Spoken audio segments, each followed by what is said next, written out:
इमरान खान साहब ने कहा कि शऊर का जो जिन बाहर निकल आया बोतल से, अब आप उसे वापस नहीं भेज सकते। इमरान खान ने साबित किया है इलेक्शन में धांधली को रोका जा सकता है। वाकई लोगों के अंदर जो बेदारी पैदा हुई है, शऊर पैदा हुआ है, लोगों को ये बात समझ आ गई है कि वोट की ताकत क्या है और वो किस तरह से अपना बदला ले सकते हैं। खान साहब जिस तरीके से अपनी चीज़ों को प्रमोट कर रहे थे और अपना बयानिया लेकर चल रहे थे, सबूतों और चीज़ों के साथ वो बता रहे थे, डेफिनेटली लोगों को वो जो बात की खान साहब ने कि लोगों को शऊर आया है। पीटीआई दोबारा एक नया सिलसिला एस्टेब्लिशमेंट के साथ एंगेजमेंट का शुरू हो चुका है। इमरान खान साहब नतीजे पे पहुंच चुके हैं कि उन्होंने जितना दबाव बढ़ाना था वो बढ़ा चुके हैं। अगर इस मुल्क के हुक्मरानों को ये पता चल जाए कि हम उनसे लेते क्या हैं और देते क्या हैं, तो हम जो है दांतों में उंगली दबा लेंगे। हम जितना मिलिट्री हार्डवेयर खरीद रहे हैं 70 साल से अमेरिका बहादुर से, हमें उनकी ज्यादा जरूरत है या हम उनके वो हमारे लिए ज्यादा जरूरत है? आपको अब बताने की जरूरत नहीं है इमरान खान की हुकूमत किस तरह से गई, हर चीज उनको क्रिस्टल क्लियर हो गई।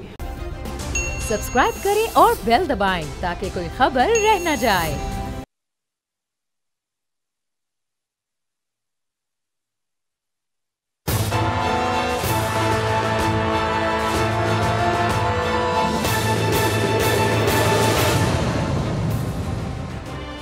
अस्सलाम वालेकुम नाज़रीन, मैं आपका मेज़बान समी इब्राहिम और आप देख रहे हैं प्रोग्राम तजिया। मेरे साथ हैं हमारी को एंकर रलीना इलियास और मारूफ एनालिस्ट जनाब फ़खर रहमान साहब। सईद काजी साहब अभी थोड़ी देर में मुझे लाहौर से ज्वाइन कर लेंगे और हमारे नामवर जनाब सदीक जान भी हमारे साथ हैं। और बात पाकिस्तान की सियासी सूरत हाल की, वज़ीर आज़म साहब के ख़िताब की, जो कल पंजाब में ज़िमनी इंतख़ाब था।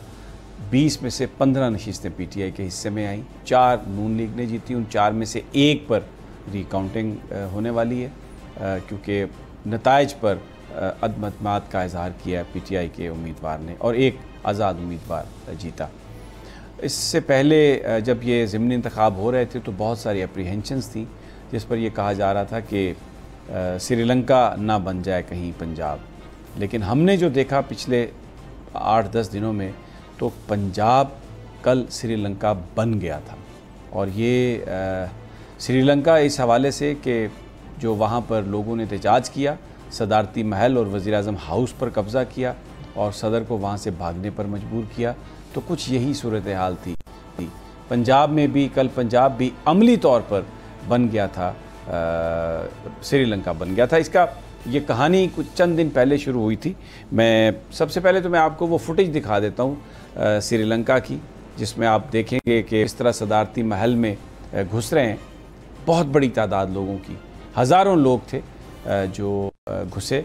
ये हजूम, ये लोग बेपनाह लोग, हज़ारों की लाखों की तादाद में ये लोग निकले घरों से और मुतालबा इनका IMF के ख़िलाफ़, कसाद बदारी जो थी उसके ख़िलाफ़, जो वहाँ के मसाइल थे उसके ख़िलाफ़।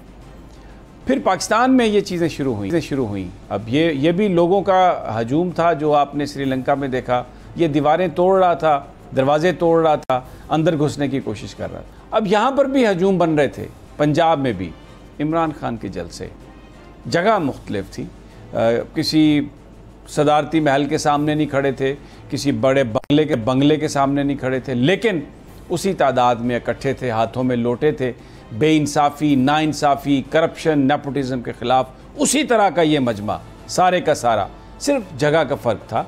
इमरान खान ने ये जलसे परेड ग्राउंड्स में किए, वहाँ पर जाकर किए। अगर ये जलसा वो किसी वज़ीर आज़म हाउस के, सदर के हाउस के सामने रख देता, या जाती उमरा के सामने रख देता, या कहीं लाहौर में पंजाब असम्बली के सामने, तो ये लोग इसी तरह उमड़ कर वहाँ पर भी आ जाते।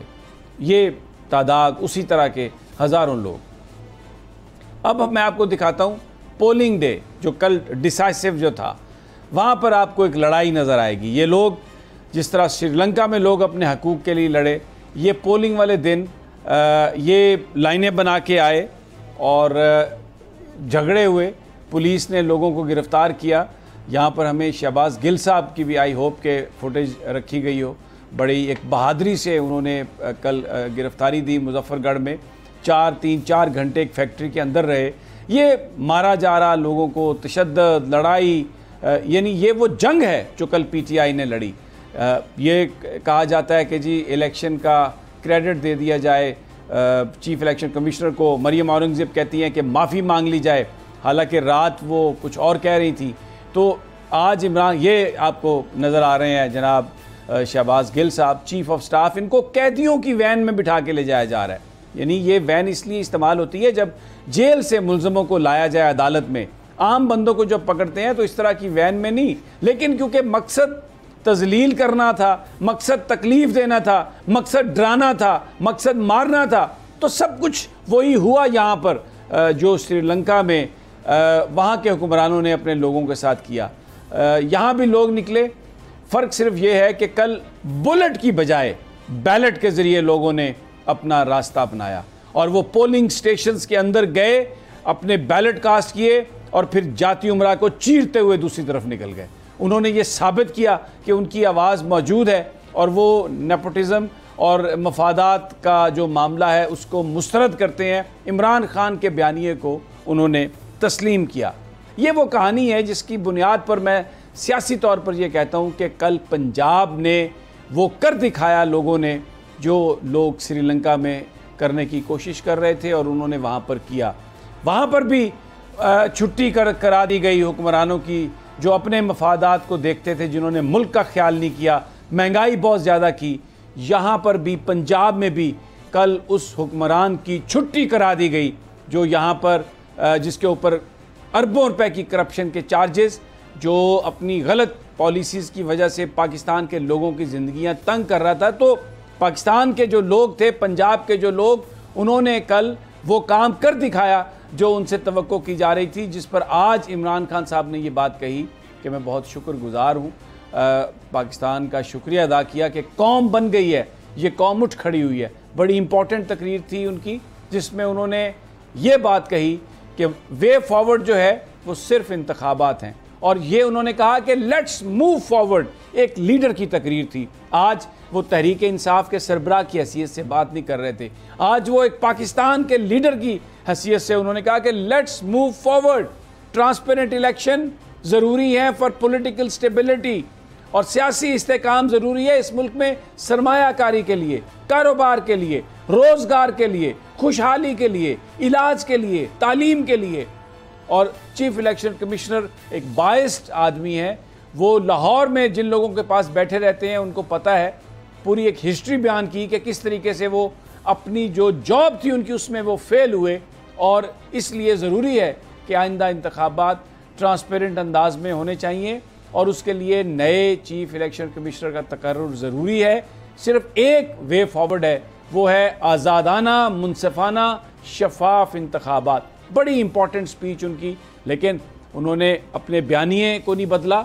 उन्होंने कहा कि मुझे 25 मई याद है, जिन लोगों ने मेरी माओं, बहनों, बच्चियों पर जुल्म किया, उन ऑफिसर्स के मैं एक एक के चेहरे जानता हूँ। बड़ी एक सख्त लहजे में उन्होंने ये बात कही, जिससे लगता ये है कि अकाउंटेबिलिटी होगी। जिन लोगों ने कानून अपने हाथ में लिया, एक दफ़ा उनसे ज़रूर पूछा जाएगा कि ये सब कुछ तुमने क्यों किया। सदीक जान जो खिताब था उस पर भी बात करेंगे, लेकिन आज मुझे ये बताइए कि कोर कमेटी की मीटिंग थी और आपके पास हमेशा खबरें होती हैं। आज की कुछ अंदरूनी जो कहानी है कि क्या मौज़ूआत पर डिस्कशन हुई, पीटीआई के रहनुमा क्या कह रहे थे, हमारे साथ शेयर कर सके। जी बिल्कुल समी साहब, आज कोर कमेटी इजलास में क्योंकि एक तासुर, जब तहरीक इंसाफ ने कल 15 सीटें जीती तो एक तासुर बन गया था कि शायद इमरान खान साहब के कुछ मुख्तदर हलकों से मामलात जो हैं वो ठीक हो गए हैं और शायद ये उसकी वजह से ये डेवलपमेंट हुई है। तो एक तो इमरान खान साहब ने आज इस तासुर को रद्द किया है कि उनका कोई बैकडोर रब्ता हो रहा है, बल्कि उन्होंने कहा कि इस इलेक्शन में प्री पोल जो रिगिंग की गई, पूरा जोर लगाया गया, सरकारी मशीनरी का इस्तेमाल हुआ, सरकारी वसाइल खर्च किए गए, पूरा वो कहते हैं कि जितनी धांधली की जा सकती थी की गई है। और वो ये कहते हैं कि क्योंकि आवाम निकली, टर्नआउट अच्छा था, वेव थी, इस वजह से हम ये जीते हैं। तो वो कहते हैं कि एक तो ऐसी कोई बात नहीं है कि मैं बैकडोर किसी से कोई डील कर रहा हूँ या बात कर रहा हूँ। दूसरा, उन्होंने ये ज़रूर अपनी पार्टी को कहा है कि इदारों के हवाले से वो मोहतात रवैया अपनाएं और कोई ऐसा तासुर ना दें कि हम इदारों के खिलाफ हैं, बराह रास्त इदारों पर हमले और बयानात से जो है वो इजतनाब किया जाए। इमरान खान साहब ने आज ये कहा है कि अभी वो पंजाब की हुकूमत बनाएंगे, पंजाब की हुकूमत बनाकर फिर वो देखेंगे कि क्या करना है, कब क्या करना है। उन्होंने हिकमत अमली तय कर ली है, क्या पंजाब असम्बली को तोड़ना है, नहीं तोड़ना, ये आगे वो जाकर फैसला करेंगे। लेकिन इमरान खान साहब ये समझते हैं कि जब वो पंजाब में हुकूमत बनाएंगे उसके बाद वफाकी हुकूमत अपने बोझ से गिर जाएगी और ये वफाकी हुकूमत खुद इलेक्शन की तरफ जाएगी। साथ इमरान खान साहब ने जो आपने बात कही, इमरान खान साहब ने अपनी पार्टी को अहकामात जारी कर दिए हैं कि 25 मई के एक एक किरदार का मुझे नाम चाहिए, एक एक किरदार की तस्वीर निकालें, उनकी लिस्टें बनाएं, 25 मई को वो कहते हैं कि मेरी बहनों के ऊपर, मेरी माओं के ऊपर, बच्चों के ऊपर, बुजुर्गों के ऊपर जिन्होंने किया है उनके साथ कोई रियायत नहीं होगी, उनको बिल्कुल नहीं छोड़ूंगा, सबसे पहली तरजीह मेरी उनके खिलाफ कार्रवाई है। वहीं पर उन्होंने कहा कि जिन ब्यूरोक्रेट्स ने, जिन पुलिस के अफसरान ने जो है वो गैर कानूनी अहकाम मानने से इनकार किया, उनके बारे में भी बताएं। ऐसे लोगों की हमें ज़रूरत है, चाहे हमारा दौर हो, किसी का दौर हो, गैर कानूनी अहकाम किसी को नहीं मानने चाहिए, उनको जो है वो अप्रिशिएट किया जाएगा, उनको अच्छे ओहदे दिए जाएंगे। साथ इमरान खान साहब ने कहा है कि उनकी तंजीम कमज़ोर है, अब वो तंजीम को एक्टिव करेंगे। साथ उन्होंने कहा है कि जिन हलकों में हारे हैं वहाँ जारहाना हिकमत अमली होगी, फ़ौरन लोगों को उतारा जाएगा। उन्होंने अपनी पार्टी को कहा है कि फ़ौरन आम इंतखाबात की तैयारी करें, आम इंतखाबात का ऐलान होने वाला है, क्योंकि अब वो कहते हैं अगर वफाकी हुकूमत खुद इन्होंने असम्बली ना तोड़ी तो हम लॉन्ग मार्च अगर करेंगे तो अब KPK की हुकूमत हमारे सामने साथ है, पंजाब भी हमारे साथ है, अब वो हालात नहीं होंगे जो पहले थे। साथ ही इमरान खान साहब ने कहा है अपनी पार्टी को कि अब मैं वफादारी की बुनियाद पर टिकट दूंगा, विनिंग हार्सेस को नहीं दूंगा, जो इस तरह के हैं कि जिनके बारे में है कि जी इनको नहीं देंगे टिकट तो आप जीत नहीं सकते। उन्होंने कहा कि अब मैं जो है वो वफादारी की बुनियाद पर टिकट दूंगा, क्योंकि वेव चल रही है, अवाम में शऊर आ रहा है। और एक बात पे इमरान खान साहब ने खुशी का इजहार किया कि देही हलकों में भी इमरान खान का बयानिया पहुंचा है, लोगों ने उसके ऊपर चले हैं। और साथ ही जो है इमरान खान साहब ने यह भी कह दिया है कि जो अब फोकस जो है वो सारा सिंध के ऊपर होगा, कराची के ऊपर होगा, अंदरूनी सिंध के ऊपर होगा, लाहौर के ऊपर होगा। वो खुद जाके जमान पार्क भी बैठेंगे, कराची भी जाकर बैठेंगे। तो समी साहब ये कुछ पॉइंट्स हैं जो अहम थे आज अहम थे। अच्छा सईद काजी, वेलकम, आपने हमें ज्वाइन किया। मुझे पता है आप अपना शो करके आए हैं, थके हुए भी होंगे ज़रा, लेकिन मामला कुछ ऐसा गर्म था और मुझे पता है कि आपके अंदर भी एक पूरा जिन्नात है। नज़रियाती बहस हो या पाकिस्तान के मामलात हों तो उस पर कोई आपको थका नहीं सकता और आप हमेशा फ्रेश रहते हैं। ये आज इमरान खान साहब ने कहा कि शऊर का जो जिन बाहर निकल आया बोतल से, अब आप उसे वापस नहीं भेज सकते। और बुनियादी तौर पर ये जो वोट है ये करप्शन के ख़िलाफ़ है। जो लोग करप्ट थे, जिनके ऊपर चार्जेस थे, उनको हुक्मरान बना के मुसल्लत किया गया, तो लोगों ने, चाहे वो दही इलाका था, शहरी इलाका था, उसको रिजेक्ट किया। आप इसको किस नज़र से देखते हैं कि ये जो फिनोमिना है ये आगे जाके किधर ट्रांसलेट होगा? इसमें दो बड़ी समी इब्राहिम साहब इंटरेस्टिंग डेवलपमेंट्स हुई हैं। एक तो यहाँ पे इलेक्शन रिगिंग जो है एक तकरीबन फ़नून लतीफ़ा का हिस्सा बन चुकी थी और ये यहाँ पे बाई एंड लार्ज जो है इसको एक अवाम तस्लीम किए बैठे थे। आज दो लीप्स हुई हैं, दो जस्ते हैं या जो छलांगे हैं जो हुई, वो ये कि एक तो ये कि against all the odds Imran Khan ने साबित किया है कि इलेक्शन में धांधली को रोका जा सकता है, तो जिस वजह से भी रुकी हो। दूसरी बात ये कि जो अवाम है उनके अंदर भी एक एतमाद दोबारा से बड़े अरसे बाद पैदा हुआ है कि अगर आप बड़े नंबर्स में निकल के आते हैं तो जो इलेक्शन मैनेजमेंट की साइंस है वो बिल्कुल नलीफाई हो जाती है, न्यूट्रलाइज हो जाती है। ये दो बड़ी डेवलपमेंट्स हुई हैं, क्योंकि यहाँ पे ज़्यादातर जो तज्जिए हो रहे थे और मैं भी उनमें शायद शामिल था कि यार यहाँ तो मैनेजमेंट के इलेक्शन होते हैं, वो मैनेज कर लेंगे। लेकिन जो टर्न आउट हुआ है और जो लोग खुद से बाहर आए हैं, उन्होंने तकरीबन तमाम स्कीमें और तमाम जो अंदाजे थे उन्हें हरफ गलत की तरह मिटा के रख दिया है। तो ये मैं समझता हूँ एक बड़ी बात है। अब इस तरह से खान साहब ने एक मैसेज और दे दिया है, वो ये कि दो चीज़ें उन्होंने और मज़ीद प्रूव की हैं। एक ये कि जो शेख रशीद साहब कहते होते हैं कि हर घर में वो खान साहब एक लीडर के तौर पर चले गए हैं, और दूसरी बात ये कि जो आइंदा आने वाले इलेक्शंस हैं उसमें भी जो मंजे हुए पार्टियां पहले मौजूद थीं, जो ये हमें कहा करते थे कि जल्द से बैलेट बॉक्स में ट्रांसलेट नहीं होते, उसको भी खान ने एक किया है, यानी उसको भी हरफ गलत की तरह साबित कर दिया है कि नहीं ये लोग हैं। और चुनाचे जो PTI की 26 साल तारीख है, इसमें आज ये इलेक्शन उनके लिए एक ड्रेस रिहर्सल भी था अगले इलेक्शन की। इससे भी उन्होंने असबाक सीखे। पिछले जो वो इलेक्शन हारते रहे हैं, जो ज़िमनी इंतखाबात थे, उनसे भी उन्होंने सबक सीखे। लेकिन अब अनडाउटेडली खान साहब एक मैसेज उन्होंने अक्रॉस भेज दिया है कि number 1, right now at this moment he is a very popular and one of the most popular leaders ever appeared in Pakistani politics, वो हैं। और उसकी वजूहत पे एक तदरीसी बहस में मैं नहीं जाना चाहता कि जो इस मुल्क के अवाम के साथ होता रहा है उसमें उसका रिएक्शन भी है। बहरहाल एक अपॉर्चुनिटी क्रिएट हुई है और मैं सदीक जान साहब से इत्तफाक करता हूँ कि अब हरचंद के अभी जरदारी साहब की तरफ से खबर आई है कि वो सेंटर की गवर्नमेंट नहीं छोड़ेंगे। तो अब बात यह है कि सेंटर की गवर्नमेंट में जितनी देर वो स्टे करेंगे, मेरी राय में आज फिर आप जानते हैं कि 216 रुपये से कुछ कम ही डॉलर जो है बिका है, विच इज़ जो कि बड़ी अलार्मिंग सिचुएशन है। खान साहब के लिए भी आने वाले दिन बड़े मुश्किल होंगे। देखना ये होगा कि वो स्ट्रक्चरल चेंजेस करते हैं या जो रवायती अंदाज से मैशत तो अब चल नहीं सकती।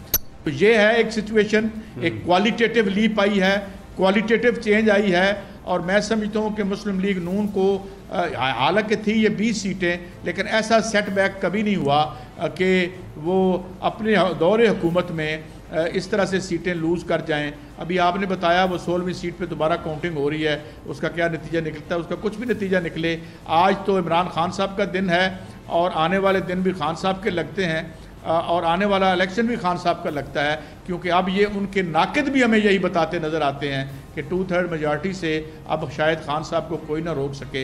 ये उनके दाई, मैं नाम नहीं लेना चाहता, मैं किसी की ऑडियो सुन रहा था, वो उन्होंने तो खैर एक मातमी अंदाज में ये बात कही, लेकिन मुझे भी ये फ़िलहाल हकीकत लगती है। जी समी साहब। जी ठीक हो गया। फ़खर रहमान, आपने सुनी काजी सईद की, बड़ा एक फ़िक्र अंगेज़ इनकी गुफ्तगू होती है हमेशा। जरदारी साहब कह रहे हैं कि अभी हम तो सेंटर में रहेंगे, तो मतलब ये अभी शुरू हुई है। जी बहुत शुक्रिया। बिस्मिल्लाह। साहब जो सबसे इम्पोर्टेंट पॉइंट हाईलाइट किया है वो जो है लोगों की कमिटमेंट है। यानी उन्होंने ये कहा कि जो जलसे जो हैं वो वोटर टर्नआउट में जो है पहली दफ़ा जो है ना इस तरह नज़र आया। आपने देखा पहले बिरयानी के लिए आते थे और बसों में भर के जलसागाह में लेकर लोगों को जाया जाता था, दिहाड़ी दे दी जाती थी। लेकिन ये बात मैं काजी साहब की इस बात से इत्तफाक करूँगा कि वाकई लोगों के अंदर जो बेदारी पैदा हुई है, शऊर पैदा हुआ है कि उनके वोट की जो ताकत है, यानी कि जो बुलेट से ज़्यादा बैलेट जो है वो मुअस्सर है। और आपने उसका बड़े अच्छे तरीके से इंट्रोडक्शन कराया कि अब लोगों को ये बात समझ आ गई है कि वोट की ताकत क्या है और वो किस तरह से अपना बदला ले सकते हैं। अब उन्होंने अपने मुंतखब नुमाइंदों को मैंडेट दे दिया है और 25 मई को जो कुछ हुआ है, अब जिस तरह से इमरान खान ने ये वादा किया है अपनी वोटर से कि वो इसका जो अकाउंटेबिलिटी जो है ना वो इसकी होगी। दूसरी बात जो आसिफ अली जरदारी साहब के हवाले से है, तो किसी ने मुझे बताया कि आसिफ अली जरदारी साहब ने और मियां नवाज शरीफ साहब ने मुश्तरका एक ख्वाब देखा है और फिर दोनों ने उसको शेयर भी किया है, दोनों ने उसके ऊपर इत्तफाक राय भी किया है। जरदारी साहब जो हैं वो आइंदा 5 साल के लिए बिलावल भुट्टो को बतौर वज़ीर आज़म जो है वो लाना चाहते हैं और ख़ुद सदर बनना चाहते हैं। मरीम नवाज़ जो हैं उनके लिए उनका था कि जी वो बतौर अपोजिशन लीडर पार्लिमानी जो पॉलिटिक्स हैं उसको समझेंगी, उनके लिए एक लेसन होगा और फिर नवाज़ शरीफ के साथ जो हैं वो नवाज़ शरीफ सदर होंगे 2028 में और वो वज़ीर आज़म होंगी। तो ये एक ख्वाब उन्होंने देखा और फिर किस तरह से अगला इलेक्शन जो है उसको मैनेज करना है, उसके हवाले से भी बहुत कुछ हुआ है। तो ये जो पंजाब के अंदर 20 नशिस्तों के ऊपर बाई इलेक्शन जो हुआ है, इसमें जो सबसे ज़्यादा जो तिश्नगी आप कह लें और जो सबसे ज़्यादा खराश जो पैदा हुई है वो शरीफ फैमिली के अंदर हुई है कि हमज़ा की और शहबाज शरीफ की जो अपनी पॉलिटिक्स थी उसको मरीम नवाज़ ने बहुत अच्छे टैक्टिकल अटैक के साथ जो थी ना लोटों की हिमायत करके उनकी कैंपेन चला के जो है ना उसको डिच कर दिया है। और and she is very happy क्योंकि उसके बाद उनको कोरोना भी होगा और वो आराम फरमा रही हैं। तो ये जो इमरान खान साहब ने आज जो कौम से खिताब भी किया है और जिस तरह सदीक जान भी बता रहे थे कि पीटीआई के लिए इलेक्शन कैंपेन के हवाले से बहुत सारे लेसन जो थे वो सामने आए हैं। ठीक हो गया। मैं ज़रा अलीना को भी इन्वॉल्व करना चाहता हूँ गुफ्तगू में। मरीम नवाज साहबा के बारे में अलीना, उन्होंने ये कैंपेन चलाई खुद और कई जगह पर अच्छे जलसे किए, लेकिन बहुत सारे जलसे थोड़ा कम हाज़िरी थी, बल्कि ठुस हो गए और लोगों ने कहा कि ये इलेक्शन हार जाएंगी। क्या फैक्टर क्या बना? देखिए समीर साहब, मरीम नवाज़ के हवाले से मैं तुम्हें सिर्फ इतना कहना चाहूँगी कि उनकी इंटरनल पॉलिटिक्स और जिस तरीके से वो जो बयानियाँ लेकर चल रही थी वो बयानियाँ ठीक नहीं था। आपने जब अवाम में जाना होता है तो आपने एक बयानिया लेना होता है। खान साहब जिस तरीके से अपनी चीज़ों को प्रमोट कर रहे थे और अपना बयानिया लेकर चल रहे थे और सबूतों और चीज़ों के साथ वो बता रहे थे, डेफिनेटली लोगों को वो जो बात की खान साहब ने कि लोगों को शऊर आया है, तो लोगों को समझ आती है कौन सच्चा कौन झूठा है। वो मतलब आप लोगों को मतलब उनकी आंखों में धूल नहीं झोंक सकते। लेकिन मैं आज सदीक जान साहब से एक दो सवाल करना चाहूँगी, अगर आप मुझे इजाज़त दें। आज जो कोर कमेटी का आप कह रहे हैं जो सारी बातें हुई हैं उसमें एक चीज़ बात की गई है कि इदारों के हवाले से कोई बात नहीं की जाएगी, ये बड़ी अहम बात है। तो इसका मतलब है एक चीज़ तो हमारे सामने आ रही है कि आने वाले दिनों में वो जो हम एक खालिश देखते हैं वो ख़त्म हो गई है। आखिर खान साहब ने ये बात क्यों की है कि इदारों के हवाले से डायरेक्टली और इनडायरेक्टली बात नहीं की जाएगी? दूसरा मेरा आपसे ये सवाल है, मुझे ये बताइएगा कि आज एक और खान साहब ने खिताब में बात की जिसमें उन्होंने कहा कि वो इस्तीफ़ा दें जो चीफ इलेक्शन कमिश्नर हैं। अगर वो इस्तीफ़ा नहीं देते तो आप मुझे बताएं क्या कानूनी रास्ता है जिसके जरिए उन्हें हटाया जा सकता है और इसके ऊपर PTI किस तरीके से अमल करेगी आने वाले दिनों में? ये दो सवाल है मेरे। अच्छा, सवाल बड़े अहम है, यकीनन इनका जवाब भी अहम होगा और थोड़ा लंबा होगा। और पीछे प्रोड्यूसर्स आ रहे हैं कि अब बस आपके पास 15 सेकंड है, तो मुझे प्रोड्यूसर साहब की बिलबिलाहट जो है उसमें ज़रा थोड़ा वज़न नज़र आता है, इसलिए इश्तिहार चलेगा तो इकॉनमी बेहतर होगी। छोटा सा वक्फा और उसके बाद सदीक जान से जवाब लेते हैं।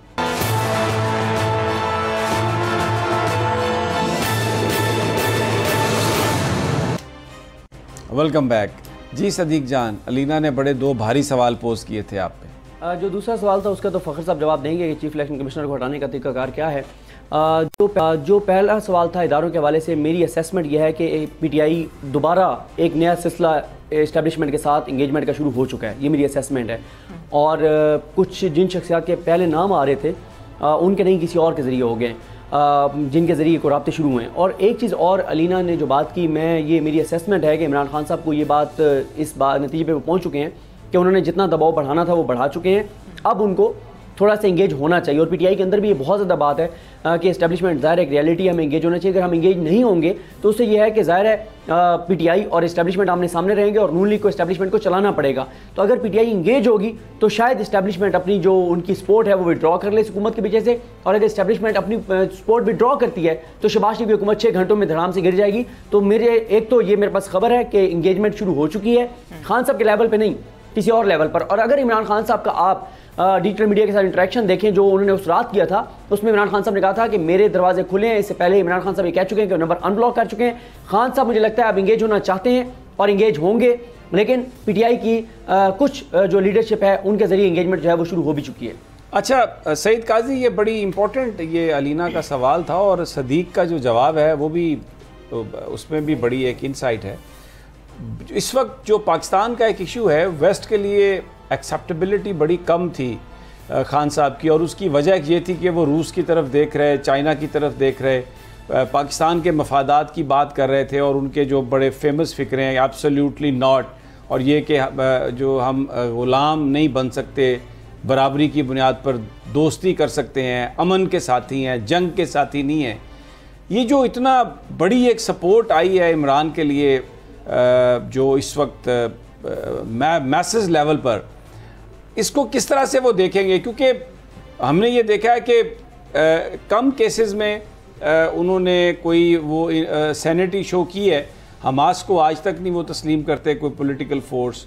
ईरान में अगर कोई इलेक्टेड गवर्नमेंट आए उसको भी तस्लीम नहीं किया जाता। तो अभी खान साहब के हवाले से व्हाट डू यू असेस कि वेस्ट का क्या रिएक्शन आएगा? ये जो इतना बड़ा एक कल जो एक फिनोमेना अनफोल्ड हुआ है पंजाब में। देखें, एक तो मैं ये बताऊं कि यहाँ बड़े तसलसल के साथ ख़ास तौर पर वो इकोनॉमिस्ट जो आम तौर पर कंसल्टेंट होते हैं आलमी मालियाती इदारों के, और उन्हें बावजूद इस तरह रखा जाता है ताकि यहाँ पे ओपिनियन साजी की जाए। मैं आपका मौजू आज ये नहीं है मगर थोड़ी सी मैं बात करूँगा। अगर इस मुल्क के हुक्मरानों को ये पता चल जाए कि हम उनसे लेते क्या हैं और देते क्या हैं, तो हम जो है दांतों में उंगली दबा लेंगे। यहाँ पे जितनी इन्वेस्टमेंट है, मैं नाम नहीं लेता, इश्तिहार होंगे आपके, जो मल्टीनेशनल्स यहाँ पे आती हैं, टूथपेस्ट से ले के हर चीज़ जो यहाँ से बिकती है, हम जितना मिलिट्री हार्डवेयर ख़रीद रहे हैं 70 साल से अमेरिका बहादुर से, इसको ज़रा निकाल के तो देखें, हमें उनकी ज़्यादा ज़रूरत है या हम उनके वो हमारे लिए ज़्यादा ज़रूरत है। चलें आप इस तरह करें कि आप इंटरनेशनल फाइनेंशियल इंटेग्रिटी एक वेबसाइट पे जाएं और आप देखें कि हमारी गरीब दुनिया से कितना पैसा ट्रैवल करके जाता है और कर्ज़े और खैरात की सूरत में जो वापस आते हैं। और मैं आपको फाइनेंशियल टाइम की स्टोरी कोट करता हूँ कि कैसे उसमें बताया गया कि कैसे वेस्ट की वेलफेयर स्टेट्स हम गरीब मुल्कों के मेहनत कशों के खून पसीने से सस्टेन की जाती हैं। तकरीबन $2 ट्रिलियन से ज़्यादा पैसा हमारी मैशतों से निकल के जाता है इन बड़ी मुल्कों की मैशत में, और $1 जो खैरात की शक्ल में या यहाँ पे कर्ज़े की शक्ल में आता है वो $14 से $20 वापस लेके जाता है। अब मैं आपको मिसाल देता हूँ, ब्राज़ील की मिसाल देता हूँ। 1980 में कोई $70 बिलियन का कर्ज़ा था ब्राज़ील पर आलमी मालियाती इदारों का। 1998 में वो उस पर 190 बिलियन डॉलर अदा कर चुका था, और जो वाजिबुल अदा था वो कोई 232 से 242 बिलियन बनता था। हम कोई 10 दफ़ा ये कर्जे अदा कर चुके हैं। फिर यहाँ उनके आते हैं, हमारी मादनियात से खिलवाड़ करते हैं। यहाँ के नालायक और करप्ट हुक्मरान जो हैं वो टके टके पे हमारी महंगी ये जो रिकोडिक है, एक रिकोडिक हम अगर सही इस्तेमाल करें तो हम अपना सारा कर्जा उतार सकते हैं। मैंने बड़े लोगों, डॉक्टर इकरामुल हक से बात की, एक सेक्रेटरी मिनरल से बात की, मैंने कहा यार ये हमें खुद क्यों नहीं निकाल सकते? कहते जी निकाल सकते हैं, पूरी दुनिया में कंसल्टेंट्स हैं, उन्हें हायर करें, उनसे पूछें भाई कहाँ से बंदा मिलेगा, कहाँ से मशीनरी मिलेगी, और ये सारा जो ट्रिलियंस ऑफ डॉलर का सामान पड़ा है ये इसको आप इसे कर्जे उतारें। तो बुनियादी तौर पर यहाँ करप्ट इशराफिया को मुसल्लत करके जो खिलवाड़ किया जाता है वो यहाँ की ना शुगल सोसाइटी पता लगने देती है, और ना ही ये जो ऑक्सफोर्ड और कैम्ब्रिज से जो ज़हनी माजूर भेजे जाते हैं, मुझे माफ़ कीजिएगा, वो हमें पता चलने देते हैं। तो हमें जिस दिन ये एहसास होगा कि हम कितनी अच्छी मुर्गी हैं जो उनके लिए अंडा दे रहे हैं, और ये एहसास के साथ कोई हुक्मरान आएगा तो शायद हमारी तकदीर बदल जाए। अच्छा, इसका तो मतलब है आप एक सेकंड मैंने इस पे प्रोग्राम किया था, मैं इस पे बात करता हूँ, लेकिन ये आपने बड़ी अहम बात की है। आप ये कह रहे हैं कि हम सब कुकड़ी हैं। मेरा तो ख्याल था सिर्फ हमजा कुकड़ी है, ये आपने हम सबको कुकड़ी बना दिया। नहीं मैं ये नहीं कह रहा, ये तो आप शायद अज़राए तफन्नुन कह रहे हैं, लेकिन मैं ये अर्ज कर रहा हूँ कि अगर मैंने एक बाकायदा शो किया, कैमरॉन मंटर होता था यहाँ का एक सफ़ीर अमेरिका का, पुरानी बात है, जब जाने लगा तो उसने कहा कि हम तुम्हारे मुल्क में मुदाखलत कर सकते हैं क्योंकि हम तुम्हें पैसे देते हैं।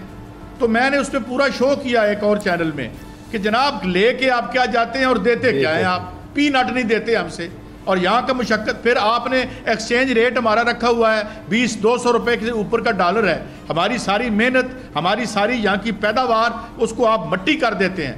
18,000 गुना इन्होंने कीमत बढ़ाई है उस असले की जो हमें ये बेचते हैं। ये जो असले का स्क्रैप हम ख़रीदते हैं इंडिया की वजह से, और दीगर जो हम पे जो मुसल्लत है इर्द गिर्द के दुश्मनान। तो बात यह है कि यहाँ एक ऐसी हुकूमत की ज़रूरत है, और खान साहब अगर पावर में आएँ तो ये जो प्रोफेशनल इकोनॉमिस्ट हैं इनसे जान छुड़ाएँ और यहाँ उन लोगों को बिठाएं। आप डॉक्टर इशफाक हसन से बात करें, डॉक्टर इकरामुल हक से बात करें, और लोगों से बात करें, और इस मुल्क को इस योग से $130 बिलियन यहाँ की इशराफिया को ज़रा बाजू मरोड़ कर, अगर मोहम्मद बिन सलमान जो है वो $160 बिलियन 7 स्टार होटल के निकाल सकते हैं, तो हम नहीं निकाल सकते। बहुत अच्छी बात कही आपने सईद काजी। हमें आप लूटते रहें, हम लूट रहे हैं, मगर ये ना समझें कि हमें पता नहीं है कि हम लूट रहे हैं। बहुत अच्छी आपने ये बात की फ़खर रहमान। ये जो सईद काजी साहब ने पूरी उसको बताई है टाइमलाइन पे रख के बात, तो अंदाज़ा होता है कि ये जो इस वक्त मुसल्लत किए गए हैं इनके वेस्ट के साथ बड़े ताल्लुकात हैं। तो ये क्यों वेस्ट इनको पसंद करता है? क्योंकि ये हर वो चीज़ उनके लिए कर रहे हैं, करने के लिए तैयार हैं, जिससे हमारी वेल्थ सारी की सारी वहाँ पर चली जाए। तो इमरान खान तो उन ताकतों को सूट नहीं करता, और ये भी सब इसीलिए उसके ख़िलाफ़ इकट्ठे हुए। लेकिन अब हम जहाँ पर खड़े हैं, पाकिस्तान के अवाम ने तो अपना फ़ैसला दे दिया कि वो भी शायद इस तरह के इंटेलेक्चुअल से, इस तरह के फ़िलासफ़र से या इस तरह के नज़रियात से जो लोग चलते हैं उनसे दूरी चाहते हैं। तो ये तो बिल्कुल एक आमने सामने चीज़ आ गई है। तो लगता है कि ये तो एक भरपूर जंग हमें करना पड़ेगी, सियासी जंग में कह रहा हूं। बिल्कुल, काजी साहब ने जो है ना डिटेल में सारी बात की है। रेकोडिक का इन्होंने हवाला दिया। रेकोडिक का जो मामला था वो सुप्रीम कोर्ट में आया था और सुप्रीम कोर्ट ने वो मामला खुल के सामने आ गया था और फिर उसके ऊपर पाकिस्तान को क्योंकि जुर्माना हुआ जब वो आर्बिट्रेशन में चले गए। और अभी भी रेकोडिक के हवाले से जो मैं आपको ये बात बता रहा हूँ ऑन विद फुल रिस्पॉन्सिबिलिटी कि Asif Ali Zardari has a big plan about that. और यहाँ से जिसमें कुछ हिस्सा उनके पास जाएगा, कुछ उनका जो बाहर के मास्टर्स हैं वो लेंगे, पाकिस्तान के अवाम के हाथ कुछ नहीं आएगा। तो इसीलिए ये उनके लाडले हैं ना। जब यहाँ से आप सरमाया मनी लॉन्डर करके बाहर ले जाएंगे तो वहाँ पे इनके तो बिलियंस ऑफ डॉलर्स जो हैं वो बैंकों में पड़े हुए हैं। तो ये तो एनी टाइम उनको पता है कि हम इनकी बाजू मरोड़ेंगे मनी लॉन्ड्रिंग के ऊपर। आप ये देखें कि इनके ऊपर तो कभी हाथ डला नहीं है फैटफ के तहत मनी लॉन्ड्रिंग का। तो पाकिस्तान चीख के उनको कहता रहा है कि जी ये हमज़ा ने और शहबाज शरीफ ने मनी लॉन्ड्रिंग की, किस तरह टीटियाँ आती गई और जाती गई। बिल्कुल काजी साहब सही बात कह रहे हैं कि पाकिस्तान के अंदर अरबों रुपया जो है वो इस तरह का है जो करप्शन की नज़र होता है। अगर वो बिल्कुल अच्छा, मुझे यहाँ पर एक ब्रेक लेनी है, बात आपकी भी बड़ी अहम है। जब वापस पर मज़ीद बात करते हैं और मैं आपको एक ख्वाजा साद रफ़ीक का एक शॉर्ट भी सुनाऊंगा जिसमें सारा दिन मारते रहे, कल पोलिंग वाले दिन गिरफ्तारियाँ करते रहे और उसके बाद शाम को आगे कहते हैं कि ये शिकस्त फातिहाना है। ये है शिकस्त फातिहाना। लेकिन एक वक्फे के बाद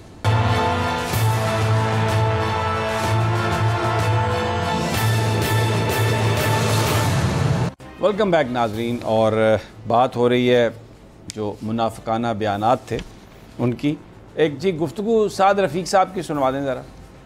सईद काजी शिकस्त फातिहाना और साबित हो गया कि हमने कोई इंटरवेंशन नहीं की। यानी अगर आप उस अवामी रेले के आगे फ़ेल हो गए और उन्होंने अपनी हिम्मत और ताकत के ज़रिए PTI के टाइगर्स ने आपको नाकाम बनाया और आपको थैले लेके भागने नहीं दिया और आपके सर पे चढ़े रहे, मारें खाईं, जेलें खाईं, शहबाज गिल जेल गया, तो अब आप शाम को बैठ के ये कह रहे हैं कि जनाब ये शिकस्त फातिहाना है। ये ज़रा कुछ ये फ़लसफ़ा बयान करेंगे, शिकस्त फातिहाना क्या होती है? शिकस्त ही होती है इसमें इलेक्शन में जब हो जाए। और दूसरी बात यह है कि ये कोई आप असूलों की कौन सी लड़ाई थी। फिर उसके बाद आप देखें जिस तरीके से जो मुखालिफ उम्मीदवारों पर जो रेड्स होते रहे, पर्चे होते रहे, वो आपके सामने हैं। इट्स क्वाइट ऑब्वियस कि जो भी हुआ है यहाँ पे वो टर्न आउट की वजह से हुआ है। और वहाँ पे जो एक जो लोगों की एक जम गफ़ीर आया है ख़ुद से निकल कर। और कुछ इसमें मैं ये भी समझता हूँ समी इब्राहिम साहब के जो है ना आपका जो इस्तीफ़ा इंतज़ाम और इंसराम भी बेहतर था। तो इसलिए मैं समझता हूँ कि बड़ी मेरिट पे हुई है शिकस्त। और जो शिकस्त के असबाब हैं वो बड़े वाज़े हैं। और अब वो काम और वो धंधे नहीं चल सके जो माजी में चलते रहे हैं। तो बहरहाल ये उनका राइट है कि उस शिकस्त के जो असर को कम करने के लिए, जो मर्जी के लिए वो कोई सा भी इस्तेलाह इस्तेमाल दुरुस्त हो गया। अच्छा, मर्जी कहें उनका राइट है। बहरहाल ये खासी अहम डिबैकल है उनके लिए, नून लीग के लिए। अच्छा, फ़खर रहमान, इमरान खान साहब ने जो अपना खिताब किया उसमें उन्होंने कहा कि अब जो शऊर का जिन बोतल से निकल आया है आप उसको वापस नहीं भेज सकते। तो उनके मुखातिब ज़ाहिर है वो कहना यही चाह रहे थे कि जो लोग ये समझ, क्योंकि लोगों को ये समझ आ गई है कि ये अरबों रुपए की जो मनी लॉन्ड्रिंग करने वाले लोग हैं ये उनके लीडर नहीं बन सकते। और दूसरा, जिन लोगों ने उनको मुसल्लत किया उन लोगों को भी मैसेज था कि तुम जो कुछ करते हो वो भी लोगों की समझ में आ गया है। तो अब ये शऊर आ गया है, तो लेट्स मूव फॉरवर्ड। इस चीज़ को आप, इस रेले को आप रोक नहीं सकते। बहुत सिग्निफिकेंट ये बात कही उन्होंने आज। बिल्कुल समी साहब, आपके इस सवाल का जवाब देने से पहले एक वो जो साद रफ़ीक का बयान है उस पर एक ये वो याद आ गया कि रुलते गए हैं पर चस बड़ी आई है। मेरे ख्याल में वो ये कहना चाह रहे थे। जो इमरान खान साहब ने आज बात की है वो आप पाकिस्तान की जो सियासी तारीख़ है उसके अंदर अगर आप उसका तज़िया करें तो ये जो टर्म उन्होंने इस्तेमाल की है कि जो जिन जो है ना वो बोतल से बाहर आ गया है, या उनका कहना ये था कि जो शऊर है वो अब लोगों में इतना आ गया है कि उनको ये भी पता चल गया है कि इस तरफ वाले क्या कर रहे थे और इस तरफ वाले क्या कर रहे थे। यानी कि आपको अब बताने की ज़रूरत नहीं है कि इमरान खान की हुकूमत किस तरह से गई, कौन उसमें मुलव्वस था, साजिश कैसे हुई, मुदाखलत कैसे हुई, और ये सारे मामलात जो थे वो किस तरह से थे, कौन इसके पीछे था। हर चीज़ उनको क्रिस्टल क्लियर हो गई और इमरान खान इसी चीज़ के ऊपर बड़ा इत्मीनान का इज़हार कर रहे थे कि जो लोगों को पता चल गया है कि इन कुव्वतों को शिकस्त देने का सबसे बेहतरीन जो हथियार है वो उनका अपना वोट है, और वो वोट जब वो कि उस हकदार को देंगे, उस लीडर को देंगे जो सादिक और अमीन होगा और जो उनके हकूक़ का तहफ़्फ़ुज़ कर सकेगा, वो शऊर जो था वो उन्होंने देख लिया कि लोगों में आ गया। अब इमरान खान को जो जनरल इलेक्शन जो है जिसकी तरफ उन्होंने कहा कि हमें जाना है, तो आप देखें कि अब ये उनकी कैंपेन सिंध में शुरू होनी है, तो क्या उसका नतीजा निकला। अच्छा, एक और बात अलीना, लग ऐसा रहा है कि कोई प्लान तो था, इसलिए कि बहुत सारे हमारे दोस्त जो मरियम साहबा के नज़दीक हैं और उनके सेल के साथ भी उनके रवाबत बताए जाते हैं, उनकी तरफ से जो स्टोरीज़ आ रही थी वो 15-16 सीट्स जो हैं नून लीग के खाते में डाल रहे थे। लेकिन रात को अचानक जब नताइज आना शुरू हुए तो वो सारे उलट थे। तो शहर में ये भी चीज़ गर्दिश कर रही थी कि वो टेलीफोन जब जा रहा था तो वो उस पर ये आगे से मैसेज था कि आज आपको ये मतलूबा सहूलत आपको मतलूबा सहूलत हासिल नहीं है, नंबर तो रिस्पॉन्ड वो तो बाद में होगा ना।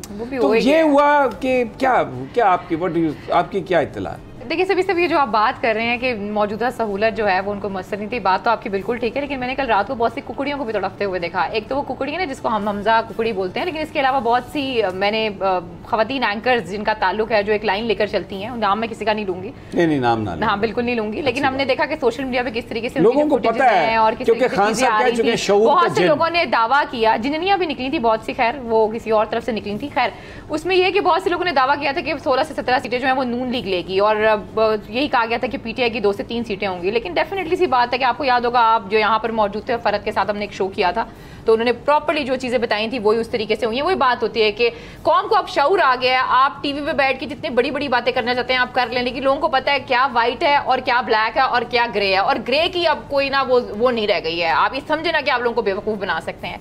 और दूसरी चीज यह मैं ये देखना चाहूंगी कि आने वाले दिनों में इलेक्शंस कब होंगे, अगर आप इसका जवाब देना चाहें। इस साल आप देखते हैं इलेक्शंस, आप अगले साल देखते हैं इलेक्शंस, और क्या जो इलेक्शंस हैं वो ईवीएम पर ही होंगे, और नैब के हवाले से भी खान साहब कल जा रहे हैं, तो बड़ी चीजें होने वाली हैं। ठीक हो गया। अच्छा सईद काजी, क्योंकि अब आखिरी सवाल मेरा आपसे है कि बिल्कुल आज खान साहब ने ट्रांसपेरेंट इलेक्शंस का कहा और उसके लिए चीफ इलेक्शन कमिश्नर नया, हुकूमत की तरफ से ऐसा कुछ नहीं नज़र आता हमें।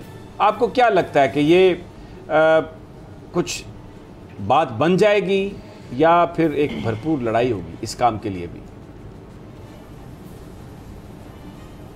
मेरे ख्याल में दानिशमंदी ये होगी कि एक अवामी रेला जो निकला है उसको गुजरने दिया जाए और उसको एक नेचुरल रास्ता दिया जाए। रोकना किसी के लिए अच्छा नहीं होगा।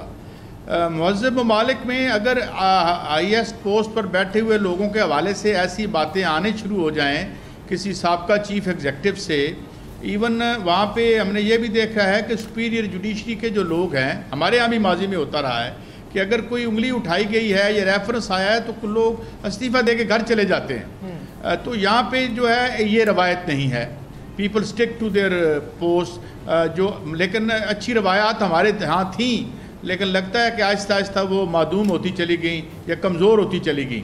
तो मेरा ख्याल में ये जो सबसे बड़ा आज का सबक है वो ये है कि आप तारीख़ के आगे जो उसको, ये वक्त नहीं है तारीख़ के दायरे को अपने मफाद की समत में मोड़ने का, इस तरह ना करें।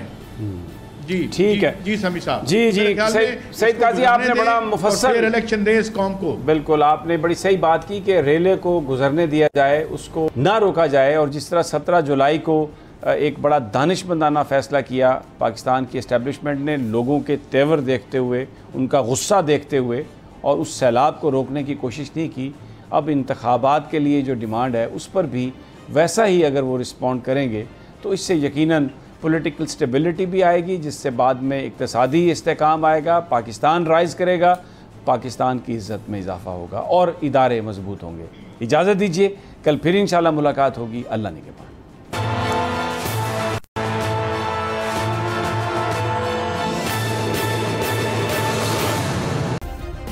सब्सक्राइब करें और बेल दबाएं ताकि कोई खबर रह न जाए।